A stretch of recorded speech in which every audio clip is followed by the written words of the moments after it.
ಆಗ ಪರಮಾತ್ಮ ಹೇಗ್ ತಾನೇ ದುಃಖ ಶಬ್ದದಿಂದ ವಾಚ್ಯನಾಗ್ಲಿಕ್ಕೆ ಸಾಧ್ಯ? ಪರಮಾತ್ಮನನ್ನ ದುಃಖ ಶಬ್ದ ಹೇಗ್ ಹೇಳತ್ತೆ ಅನ್ನೋದನ್ನ ಸ್ವಲ್ಪ ಶಾಸ್ತ್ರಾಧ್ಯಯನ ಮಾಡಿದ್ರೆ ಮಾತ್ರ ನಮಗ್ ಗೊತ್ತಾಗತ್ತೆ, ಹೊರತು ಇಲ್ಲದೆ ಹೋದ್ರೆ ಸಾಧ್ಯವೇ ಇಲ್ಲ. ಯಾಕೆ ಪರಮಾತ್ಮ ದುಃಖಿ ಅಂದ್ರೆ, ನಾವು ದುಃಖಿ ಪರಮಾತ್ಮ ದುಃಖಿ ಅಂತಾದ್ರೆ, ದುಃಖಿಗಳಾದ ನಾವು ಇನ್ನೊಬ್ಬ ದುಃಖಿಯನ್ನ ನಮ್ಮ ದುಃಖವನ್ನ ಕಳೆದುಕೊಳ್ಳೋದಕ್ಕೋಸ್ಕರ ಉಪಾಸನೆ ಮಾಡೋದು ಎಷ್ಟು ಹಾಸ್ಯಾಸ್ಪದ ಅಂತ ಮೇಲ್ನೋಟಕ್ಕೆ ನಮಗೆ ತೋರತ್ತೆ. ಅದ್ರ ಶಾಸ್ತ್ರಕಾರರು ಹೇಳ್ತಾರೆ, ಪರಮಾತ್ಮನೂ ದುಃಖಿ, ನಾವು ದುಃಖಿ, ಆದರೆ ನಾವು ಬೇರೆ ವಿಧವಾದ ದುಃಖ ನಮ್ಮಲ್ಲಿ ಇದೆ, ಪರಮಾತ್ಮನಲ್ಲಿ ಬೇರೆ ತರಹದ ದುಃಖ ಇದೆ. ನಾವು ಯಾಕೆ ದುಃಖಿ? ನಮ್ಮಲ್ಲಿ ದುಃಖ ಇರೋ ಕಾರಣದಿಂದ ನಾವು ದುಃಖಿಗಳಾದರೆ, ಪರಮಾತ್ಮ ದುಃಖಕ್ಕೆ ಸ್ವಾಮಿ ಆದ್ದರಿಂದ ಆ ಪರಮಾತ್ಮನನ್ನ ದುಃಖಿ ಅಂತ ಕರೀತಾರೆ, ಹೊರತು ಅವನಲ್ಲಿ ದುಃಖ ಅನ್ನೋ ಇಲ್ಲ.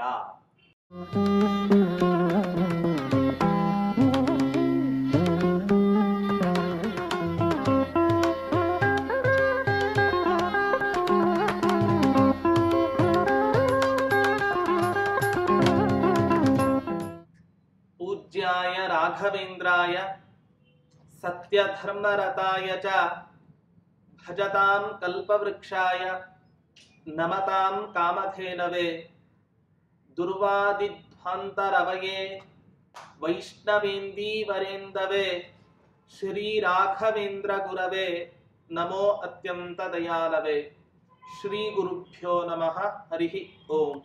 ಮುಂದಿನ ಶ್ಲೋಕದಲ್ಲಿ ವೆಂಕಟನಾಥರು ಅನೇಕ ತರಹದ ಆಟಗಳನ್ನ ಆಡ್ತಾ ಇದ್ರಂತೆ ಆ ಗುರುಕುಲದಲ್ಲಿ. ಯಾವ ಆಟಗಳನ್ನ ಆಡಿದರು, ಹೇಗೆ ತಮ್ಮ ಆ ಗುರುಕುಲದ ಜೀವನ ನಡೀತಾ ಇತ್ತು ಅನ್ನೋ ವಿಷಯವನ್ನ ನಮಗೆ ತಿಳಿಸಿಕೊಡ್ತಾ ಇದ್ದಾರೆ.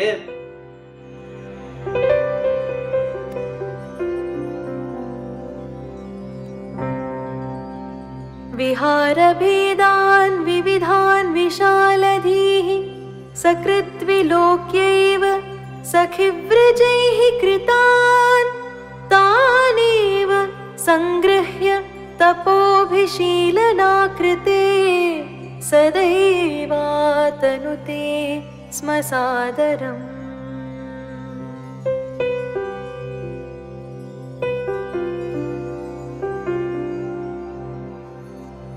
ಅನೇಕ ತರಹದ ಆಟಗಳನ್ನ ಆಡ್ತಾ ಇದ್ರು. ಅವರ ಗೆಳೆಯಂದಿರು, ಅನೇಕ ಸ್ನೇಹಿತರು, ಸಖಿವ್ರಜೈಹಿ ಕೃತಾನ್ ವಿವಿಧಾನ್ ವಿಹಾರಭೇದಾನ್, ಅನೇಕ ಗುಂಪುಗಳನ್ನ ಮಾಡಿಕೊಂಡು ಆ ಗುರುಕುಲದ ಮುಂಭಾಗದಲ್ಲಿ ಇರುವಂತ ಪ್ರದೇಶದಲ್ಲಿ ಅನೇಕ ಆಟಗಳನ್ನ ಆಡ್ತಾ ಇದ್ರಂತೆ ಆ ವೆಂಕಟನಾಥರ ಸ್ನೇಹಿತರು. ಆ ಅನೇಕ ಆಟದ ಪ್ರಭೇದಗಳನ್ನ ಈ ವೆಂಕಟನಾಥರು ಎಲ್ಲಾ ಆಟಗಳನ್ನು ಕೂಡ ಗಮನಿಸ್ತಾ ಇದ್ರು. ಕೇವಲ ಒಂದೇ ಒಂದು ಬಾರಿ ನೋಡಿಯೇ ಗ್ರಹಿಸಿಯೇ ಆ ಎಲ್ಲ ಆಟದ ರಹಸ್ಯಗಳನ್ನ ಅವರು ತಿಳಿದುಕೊಳ್ತಾ ಇದ್ರು. ಏನಂತ, ಹೇಗಿತ್ತು, ಅವರು ಈ ರೀತಿಯಾಗಿ ಅನ್ಕೊಳ್ಳೋದ್ರಿಂದ ಯಾವ ರೀತಿ ಆ ಆಟಗಳನ್ನ ಧರಿಸ್ತಾ ಇದ್ರು, ತಮ್ಮ ಬುದ್ಧಿಶಕ್ತಿಯಲ್ಲಿ ಯಾವ ರೀತಿ ಆ ಆಟಗಳನ್ನ ಗ್ರಹಿಸಿದರು ಅಂತ ಹೇಳಿದ್ರೆ,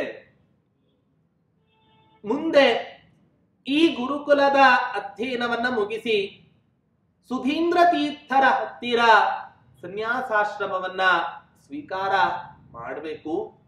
ಮಾಡಿದ ನಂತರ ಅನೇಕ ತರಹದ ಅನುಷ್ಠಾನಗಳನ್ನ ಮಾಡಬೇಕು. ಸನ್ಯಾಸಿ ಎಂದರೆ ಸುಮ್ಮನೇನಾ? ಅನೇಕ ತರಹದ ಅನುಷ್ಠಾನ. ಒಬ್ಬ ಗೃಹಸ್ಥ ಎಷ್ಟು ಅನುಷ್ಠಾನವನ್ನ ಮಾಡ್ತಾನೋ ಅದಕ್ಕಿಂತ 10 ಪಟ್ಟು ಜಾಸ್ತಿ ಒಬ್ಬ ವೈದಿಕ ಆಚಾರ್ಯ ಪುರುಷ ಅನುಷ್ಠಾನವನ್ನ ಮಾಡಬೇಕು.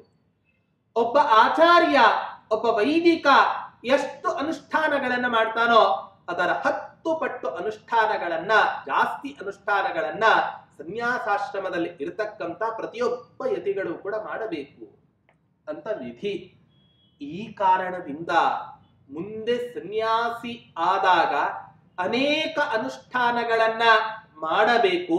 ಆ ಅನೇಕ ಅನುಷ್ಠಾನಗಳನ್ನು ಯಾವ ರೀತಿ ತಮ್ಮ ಬುದ್ಧಿಯಲ್ಲಿ ಮುಂದಿನ ಕಾಲದಲ್ಲಿ ಗ್ರಹಿಸ್ತಾರೋ ಆ ಅನೇಕ ಅನುಷ್ಠಾನಗಳನ್ನು ತಮ್ಮ ಬುದ್ಧಿಯಲ್ಲಿ ಗ್ರಹಿಸೋದಕ್ಕೋಸ್ಕರ ಈಗಲೇ ಪೂರ್ವಾಶ್ರಮದಲ್ಲಿ ಅನೇಕ ಪ್ರಭೇದದ ಆಟಗಳ ಪ್ರಭೇದಗಳನ್ನ ತಮ್ಮ ಬುದ್ಧಿಶಕ್ತಿಯಲ್ಲಿ ಅವರು ಗ್ರಹಿಸಿಕೊಂಡ್ರು. ಹೀಗೆ ಅಂದ್ರೆ ನೋಡಿ, ಹಿಂದಿನ ಕಾಲದಲ್ಲಿ ಯಾವುದೇ ಒಂದು ಆಟಗಳನ್ನ ಆಡ್ತಾ ಇರಲಿ, ಆ ಆಟಗಳಿಗೆ ಒಂದು ಹಿನ್ನೆಲೆ ಇರ್ತಾ ಇತ್ತು. ಏನಂತ, ಈ ಆಟವನ್ನ ನೀನು ಹುಡುಗನಾಗಿದ್ದಾಗ ಇಷ್ಟು ಸುಲಭವಾಗಿ ನೀನು ಆಟವನ್ನ ಆಡಿದ್ದೀಯಾ, ಆದ್ರೆ ನಿಜ ಜೀವನದಲ್ಲಿ ಈ ತರಹದ ಅನೇಕ ಆಟಗಳು ಬರ್ತಾವೆ, ಆದ್ರೆ ಈ ಅನೇಕ ಆಟಗಳನ್ನ ಎಚ್ಚರಿಕೆಯಿಂದ ನಿರ್ವಹಣೆ ಮಾಡು ಅನ್ನೋದರ ಪೂರ್ವಭಾವಿಯಾಗಿ ಪ್ರತಿಯೊಬ್ಬ ಮನುಷ್ಯನು ಕೂಡ ತನ್ನ ಬಾಲ್ಯದಲ್ಲಿ ಅನೇಕ ತರಹದ ಆಟಗಳನ್ನ ಅವನು ಆಡ್ತಾ ಇರ್ತಾನೆ.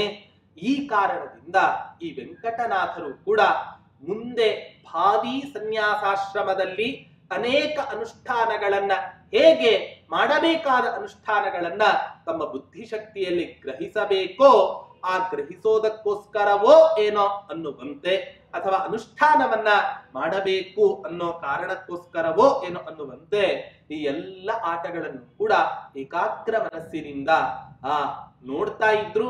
ಅಷ್ಟೇ ಆಟವನ್ನು ಕೂಡ ಆಡ್ತಾ ಇದ್ರಂತೆ ಅವರು. ನೋಡಿ, ಒಬ್ಬ ವಿದ್ಯಾರ್ಥಿ ಆದ ಅಂತ ಹೇಳಿದರೆ ಬರೀ ಸದಾ ಕಾಲ ಅಧ್ಯಯನವನ್ನೇ ಮಾಡ್ತಾ ನಮ್ಮ ಬುದ್ಧಿಶಕ್ತಿಗೆ ತುಂಬಾ ಶ್ರಮವನ್ನ ಹಾಕಬಾರದು. ಹೊರತು ಏನು ಮಾಡಬೇಕು, ಸ್ವಲ್ಪ ಸ್ವಲ್ಪ ಮಧ್ಯಕಾಲದಲ್ಲಿ ವಿಶ್ರಾಂತಿಯನ್ನು ಕೊಡ್ತಾ ಅನೇಕ ಜನರೊಟ್ಟಿಗೆ ಬೆರೆತು ಮಾತನಾಡಿ ಅನೇಕ ಜನರೊಂದಿಗೆ ಆಟಗಳನ್ನ ಆಡಿದಾಗ ಆ ಬುದ್ಧಿಶಕ್ತಿ ಮತ್ತೆ ಪುನಃ ಫ್ರೆಶ್ ಆಗುತ್ತೆ.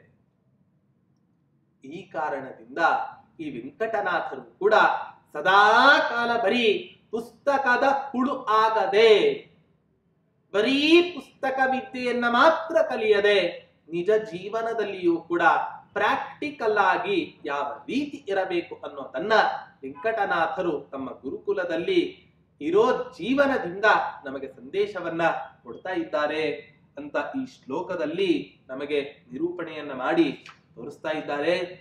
ಹೀಗೆ ನಿರೂಪಣೆಯನ್ನ ಮಾಡ್ತಾ ಆ ವೆಂಕಟನಾಥರು ಗುರುಕುಲದಲ್ಲಿ ಯಾವ ಯಾವ ಆಟಗಳನ್ನ ಆಡಿದರು ಅನ್ನೋದನ್ನ ಹೇಳ್ತಾ ಇದ್ದಾರೆ.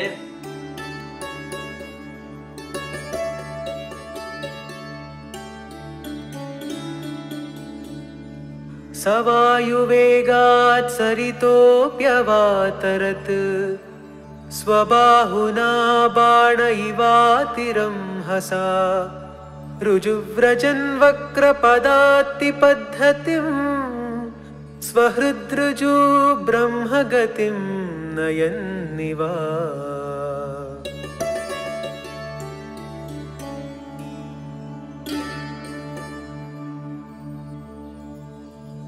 ಈ ವೆಂಕಟನಾಥ ಆಟವನ್ನ ಆಡಬೇಕಾದರೆ ಅನೇಕ ಆಟಗಳನ್ನ ಆಡ್ತಾ, ಅದರಲ್ಲಿ ಒಂದು ಆಟ ನದಿಯಲ್ಲಿ ಈಜಾಡಿಕೊಂಡು ಹೋಗುವಂತ ಒಂದು ಆಟ. ಪ್ರತಿಯೊಬ್ಬ ಮನುಷ್ಯ ಜೀವನದಲ್ಲಿ ಅವಶ್ಯವಾಗಿ ಕಲಿಯಲೇಬೇಕಾದಂತಹ ಒಂದು ವಿದ್ಯೆ ಅಂತ ಹೇಳಿದರೆ ಅದು ಈಜು ಕಲಿಯುವಂತ ಒಂದು ವಿದ್ಯೆ. ಒಂದೋ ನೀವೇ ನದಿಯಲ್ಲಿ ಬಿದ್ದಾಗ, ಅಥವಾ ಇನ್ನೊಬ್ಬ ಯಾರೋ ಈಜು ಬರದೇ ಇರತಕ್ಕಂತಹ ಪುರುಷ ನದಿಯಲ್ಲಿ ಬಿದ್ದು ಪ್ರಾಣವನ್ನ ಕಳೆದುಕೊಳ್ಳುವ ಒಂದು ಸಂದರ್ಭ ಒದಗಿದಾಗ ಅವನ ಪ್ರಾಣವನ್ನ ರಕ್ಷಣೆ ಮಾಡಿದ ಪುಣ್ಯವೂ ನಿಮಗ್ ಬರುತ್ತೆ, ಅಥವಾ ನಿಮ್ಮ ಪ್ರಾಣವನ್ನ ರಕ್ಷಣೆ ಮಾಡಿಕೊಂಡ ಒಂದು ಪುಣ್ಯವಾದರೂ ಕೂಡ ನಿಮಗೆ ಬರುತ್ತೆ. ಆದ್ದರಿಂದ ಜೀವನದಲ್ಲಿ ಪ್ರತಿಯೊಬ್ಬ ಮನುಷ್ಯನೂ ಕೂಡ ಕಲಿಯಲೇಬೇಕಾದಂತಹ ಒಂದು ವಿದ್ಯೆ ಅಂತ ಹೇಳಿದ್ರೆ ಅದು ಈಜು. ಈ ವೆಂಕಟನಾಥರು ಹೇಗೆ ಈಜ್ತಾ ಇದ್ರು? ವಾಯುವೇಗಾತ್ ಅತಿರಂಹಸ ಸ್ವಬಾಹುನ ಬಾಣ ಇವ. ವಾಯು ಎಷ್ಟು ವೇಗವಾಗಿ ಹೋಗತ್ತೋ ಅದಕ್ಕಿಂತ ಮಿಗಿಲಾದ ವೇಗದಿಂದ ತಮ್ಮ ಬಾಹುಗಳಿಂದ ಆ ನೀರನ್ನ ಸರಿಸ್ತಾ ನದಿಯಲ್ಲೋ ಅಥವಾ ಪ್ರವಾಹದಲ್ಲೋ ಯಾವ ರೀತಿ ಆ ಈಜಿನಲ್ಲಿ ಪರಿಣತರಾದಂಥ ವ್ಯಕ್ತಿಗಳು ಅದನ್ನ ದಾಟ್ತಾರೋ ಅವರನ್ನೇ ಮೀರಿಸುವಂಥ ಒಂದು ಈಜನ್ನ, ನದಿಯಲ್ಲಿ ಈಜಾಟವನ್ನ ಆ ವೆಂಕಟನಾಥರು ಆಡಿದರು. ಅಷ್ಟೇ ಅಲ್ಲ, ಇವರು ಕೂಡ ಕೆರೆಗಳಲ್ಲಿ ಈಜು ಹೊಡಿತಾ ಇದ್ರು, ನದಿಗಳಲ್ಲಿ ಈಜು ಹೊಡಿತಾ ಇದ್ರು. ಹೇಗೆ ನೇರವಾಗಿ ಎಲ್ಲೂ ಕೂಡ ಹೊರಳಾಡದೆ, ಯಾವುದೇ ರೀತಿಯ ಕಷ್ಟವನ್ನ ಪಡದೆ ಸುಲಲಿತವಾಗಿ ಎಲ್ಲರನ್ನು ಕೂಡ ಸೋಲಿಸಿ ಈಜಾಟವನ್ನ ಆಡ್ತಾ ಇದ್ರಂತೆ ನದಿಗಳಲ್ಲಿ ಮತ್ತೆ ಕೆರೆಗಳಲ್ಲಿ. ಹೇಗೆ ಅಂತ ಹೇಳಿದ್ರೆ, ಸುಹೃತ್ ಬ್ರಹ್ಮಗತಿಂ ರುಜು ನಯನ್ನಿವ. ಯಾಕೆ ನೇರವಾಗಿಯೇ ಹೋಗ್ತಾ ಇದ್ರು ಅಂತ ಹೇಳಿದ್ರೆ, ಉಪನಿಷತ್ತು ಒಂದು ಮಾತನ್ನ ಹೇಳುತ್ತೆ, ಪ್ರಣವೋ ಧನುಹು ಶರೋಹಿ ಆತ್ಮ. ಪ್ರಣವ ಎಂಬ ಓಂಕಾರದಲ್ಲಿ ಆತ್ಮನೆಂಬ ಬಿಲ್ಲನ್ನ ನಿಯೋಜನೆ ಮಾಡಿ ಭಗವಂತನ ಹತ್ತಿರ ನೇರವಾಗಿ ಕಳಿಸಬೇಕು. ಆಗ ಈ ಮನಸ್ಸು ಭಗವಂತನೆಡೆ ಹೋಗಿ ಆ ಭಗವಂತನ ಆರಾಧನೆಯನ್ನು ಮಾಡುತ್ತೆ. ಈ ಕಾರಣದಿಂದಲೋ ಏನೋ ಅನ್ನುವಂತೆ ಪರಮಾತ್ಮನನ್ನ, ಪರಬ್ರಹ್ಮನನ್ನ ಹೊಂದಲಿಕ್ಕೆ ಇರುವಂತ ಮಾರ್ಗ ಕೇವಲ ರುಜುಮಾರ್ಗ ಹೊರತು ಯಾವುದೋ ವಕ್ರ ಮಾರ್ಗಗಳಾಗ್ಲಿಕ್ಕೆ ಸಾಧ್ಯವೇ ಇಲ್ಲ.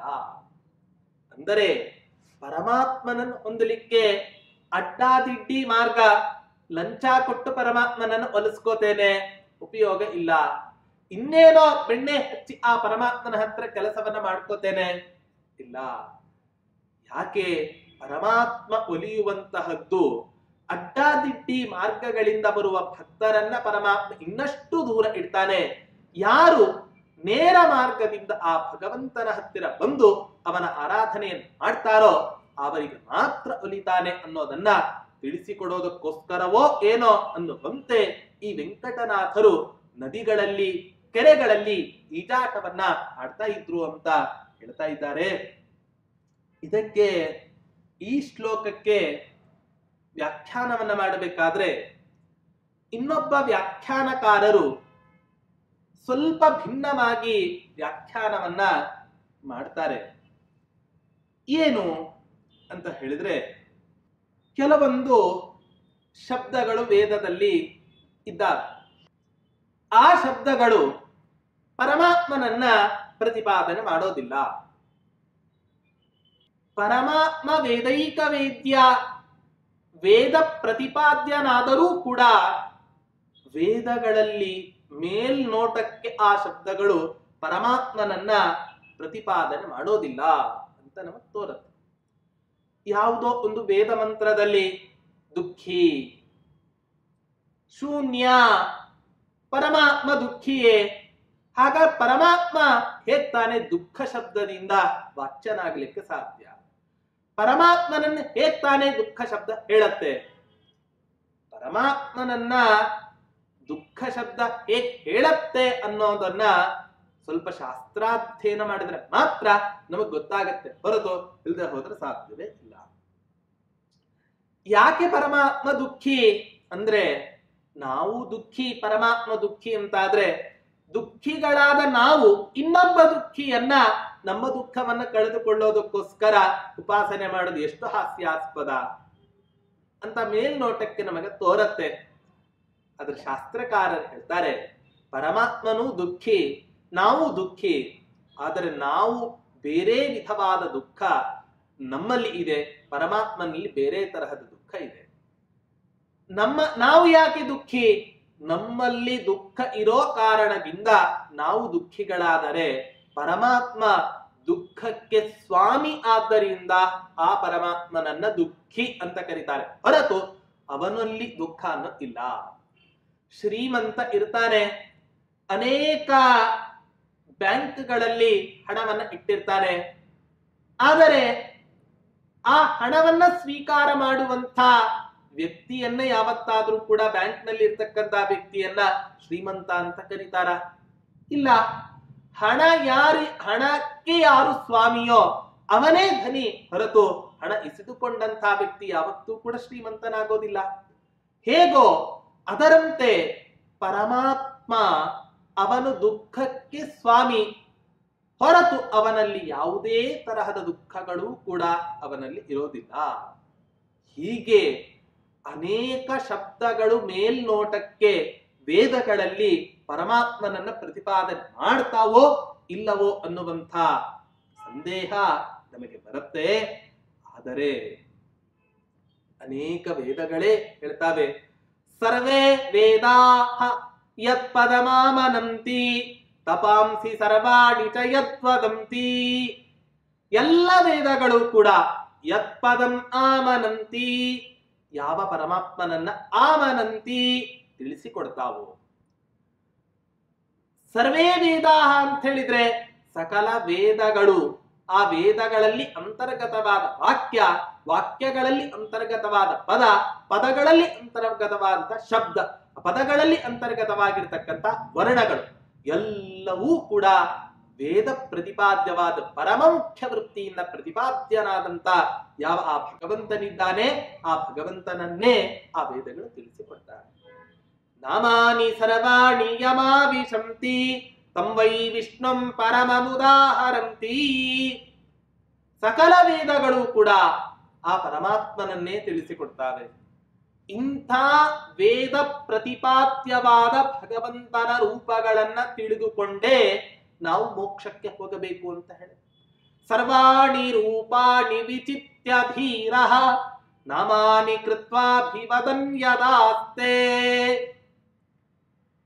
ಹೀಗೆ ಪರಮಾತ್ಮನ ಸಕಲ ರೂಪಗಳ ದರ್ಶನದಿಂದ ಪರಮಾತ್ಮನು ಸಕಲ ಶಬ್ದಗಳಿಂದಲೂ ಕೂಡ ವಾಚ್ಯನಾಗಿದ್ದಾನೆ ಅಂತ ತಿಳಿದು ಆ ಪರಮಾತ್ಮನನ್ನ ನಾವು ತಿಳ್ಕೋಬೇಕು. ಹೀಗೆ ಆ ವೆಂಕಟನಾಥರು ಎಲ್ಲ ಶಬ್ದಗಳಿಗೂ ಕೂಡ ವೈದಿಕ ಶಬ್ದಗಳಿಗೆ ಸರಳವಾಗಿ ಈ ರೀತಿಯಾದ ಕ್ರಮದಿಂದ ಸರಳವಾಗಿ ಆ ಭಗವಂತನನ್ನ ಪ್ರತಿಪಾದನೆ ಮಾಡುತ್ತೆ. ಹೀಗೆ ಭಗವಂತನನ್ನ ಪ್ರತಿಪಾದನೆ ಮಾಡುತ್ತೆ ಅಂತ ತಿಳಿಸೋದರ ಮೂಲಕ ತಮ್ಮ ಮನಸ್ಸನ್ನ ಬ್ರಹ್ಮಜ್ಞಾನದ ಕಡೆ ತೆಗೆದುಕೊಂಡು ಹೋಗ್ತಕ್ಕಂತ ಒಂದು ಮಾರ್ಗವನ್ನ ಹುಡುಕ್ತಾ ಇದ್ರಂತೆ ಅವರು ಗುರುಕುಲದಲ್ಲಿ ಇದ್ದಾಗ. ಹೀಗೆ ಶಬ್ದಗಳು ಮುಖ್ಯ ವೃತ್ತಿಯಿಂದ ಪ್ರತಿಪಾದನೆ ಮಾಡ್ತಾವೆ ಸರಳ ಮಾರ್ಗದಿಂದ ಅನ್ನುವಂತೆ ಆ ವೆಂಕಟನಾಥರು ಗುರುಕುಲದಲ್ಲಿ ಇದ್ದಾಗ ವಾಯುವೇಗದಂತೆ ನದಿಗಳನ್ನ ದಾಟಬೇಕಾದರೆ ತೆಪ್ಪದ ಸಹಾಯ ಇಲ್ಲದೆ ಸಾಧ್ಯ ಉಂಟೆ ದಾಟ್ಲಿಕ್ಕೆ. ಗಂಗಾ ನದಿ, ಗೋದಾವರಿ ನದಿ, ಅನೇಕ ನದಿಗಳಲ್ಲಿ ದಾಟಬೇಕಾದರೆ ಅವಶ್ಯವಾಗಿ ಅನೇಕ ದೋಣಿ, ತೆಪ್ಪ, ಅನೇಕ ಪದಾರ್ಥಗಳ ಸಹಕಾರ ನಮಗೆ ಬೇಕೇ ಬೇಕು. ಆದ್ರೆ ವೆಂಕಟನಾಥರು ಮಾತ್ರ ವಾಯುವೇಗದಂತೆ ಹರಿಯುವಂಥ ಯಾವ ಆ ನದಿಗಳಿದೆ ಯಾವುದೇ ರೀತಿಯಾದಂತ ಸಹಾಯ ಇಲ್ಲದೆ ನೇರವಾಗಿ ಆ ಈಜಿಕೊಂಡು ನದಿಗಳನ್ನು ದಾಟ್ತಾ ಇದ್ರು. ಇದನ್ನ ನೋಡಿದ್ರೆ ಏನ್ ಅನಿಸ್ತಾ ಇದೆ ಅಂದ್ರೆ, ಯಾವ ಶಬ್ದಗಳು ನೇರವಾಗಿ ಭಗವಂತನನ್ನ ಪ್ರತಿಪಾದನೆ ಮಾಡದೆ ಅನ್ಯ ವ್ಯಕ್ತಿಗಳನ್ನ ಮೇಲ್ನೋಟಕ್ಕೆ ಪ್ರತಿಪಾದನೆ ಮಾಡಿದಂತೆ ತೋರತ್ತೋ ಆ ಎಲ್ಲ ಶಬ್ದಗಳು ಕೂಡ ನೇರವಾಗಿ ಪರಮ ಮುಖ್ಯ ವೃತ್ತಿಯಿಂದ ಶ್ರೀಮತ್ ಟೀಕಾಕೃತ್ಪಾದರು ನ್ಯಾಯ ಸುಧೆಯ ಪ್ರಕೃತ್ಯಧಿಕರಣದಲ್ಲಿ ಅನೇಕ ವೃತ್ತಿಗಳನ್ನ ನಿರೂಪಣೆ ಮಾಡ್ತಾರೆ. ಪರಮ ಮುಖ್ಯ ವೃತ್ತಿ, ಮುಖ್ಯ ವೃತ್ತಿ, ಅಮುಖ್ಯ ವೃತ್ತಿ ಅಂತ. ಇದರಲ್ಲಿ ಪರಮ ಮುಖ್ಯ ವೃತ್ತಿಯಿಂದ ಮುಖ್ಯವಾಗಿ ಪರಮ ಮುಖ್ಯ ವೃತ್ತಿಯಿಂದ ಪ್ರತಿಪಾದ್ಯನಾದವನು ಕೇವಲ ಭಗವಂತನೊಬ್ಬನೇ ಅನ್ನೋದನ್ನ ಅಲ್ಲಿ ತಿಳಿಸಿಕೊಡ್ತಾರೆ. ಹೀಗೆ ಆ ಎಲ್ಲ ಶಬ್ದಗಳು ಕೂಡ ಪರಮಾತ್ಮನನ್ನೇ ಪ್ರತಿಪಾದನೆ ಮಾಡ್ತಾ ಇದ್ದಾವೆ. ಬ್ರಹ್ಮಪರವಾಗಿ ಈ ರೀತಿಯಾಗಿ ಯೋಚನೆಯನ್ನ ಮಾಡ್ತಾ ಬೇರೆ ವಿಷಯದಲ್ಲಿ ಆಸಕ್ತವಾಗಿರ್ತಕ್ಕಂಥ ಮನಸ್ಸನ್ನ ಬ್ರಹ್ಮಜ್ಞಾನದ ಕಡೆ ಈ ರೀತಿಯಾಗಿ ಒಯ್ಯಬೇಕು ಅನ್ನೋದನ್ನ ತಿಳಿಸ್ತಾ ಇದ್ದಾರೋ ಏನೋ ಅನ್ನುವಂತೆ ಸ್ವಹೃದ್ ರುಜು ಬ್ರಹ್ಮಗತಿಂ ನಯನ್ನಿವ ಅಂತ ಹೇಳಿ ನಮಗೆ ಗ್ರಂಥಕಾರರು ನಿರೂಪಣೆಯನ್ನ ಮಾಡ್ತಾ ಇದ್ದಾರೆ.